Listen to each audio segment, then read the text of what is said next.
5 seconds to go.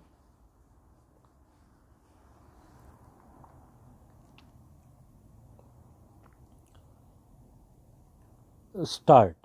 Order 42nd of the CPC provides for the procedure to be followed while deciding appeals from the appellate decrees. It states that the rules of Order 41st shall apply so far as may be to the appeals from appellate decrees. Words such as so far as may be or insofar as mean as much or to the extent or to such extent. By virtue of Order 42nd, Rule 1, the provisions of Order 41st are applicable to second appeal as well, though not in their entirety but to certain extent. Having regard to the mandate contained in Order 42nd, the High Court, while hearing a second appeal, has to follow the procedure contained in Order 41st to the extent possible. Section 100 of the CPC provides for a right of second appeal by approaching a High Court and invoking its aid and interposition to redress errors of the subordinate court subject to the limitations provided therein. An appeal under Section 100 of the CPC could be filed both against the concurrent findings or divergent findings of the courts below.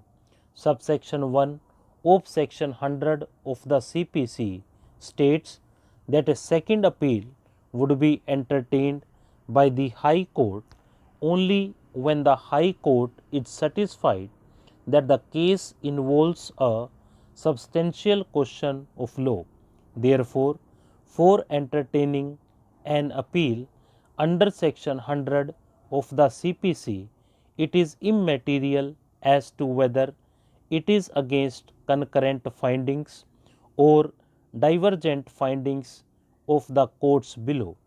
It is needless to state that even when any concurrent finding of fact is appealed, the appellant is entitled to point out that it is bad in law because it was recorded dehors the pleadings or it was based on no evidence or it was based on misreading of material documentary evidence or it was recorded against the provision of law or the decision is one which no judge acting judicially could reasonably have reached.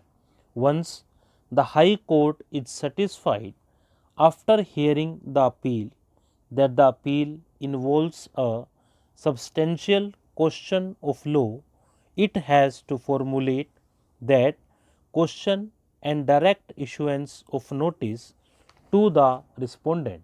In case the appeal does not involve any substantial question of law, the High Court has no other option but to dismiss the appeal. However, in order to come to a conclusion that the appeal does not involve any substantial of law, the High Court has to record the reasons. Giving reasons for the conclusion is necessary as it helps the adversely affected party to understand why his submissions were not accepted.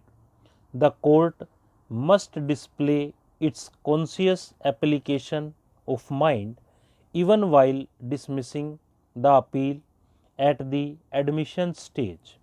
In our view, the High Court cannot dismiss the second appeal in limine without assigning any reasons for its conclusion.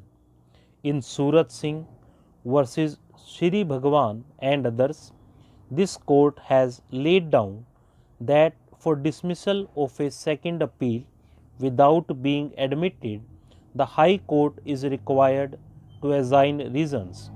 It was held thus.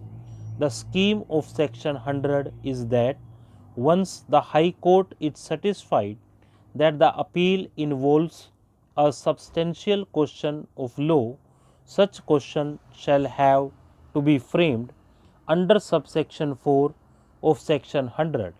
It is the framing of the question which empowers the High Court to finally decide the appeal in accordance with the procedure prescribed under subsection 5.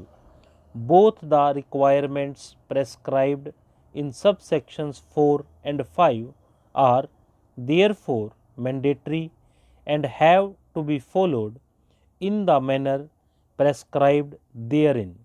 Indeed, as mentioned supra, the jurisdiction to decide the second appeal finally arises only after the substantial question of law is framed under subsection 4.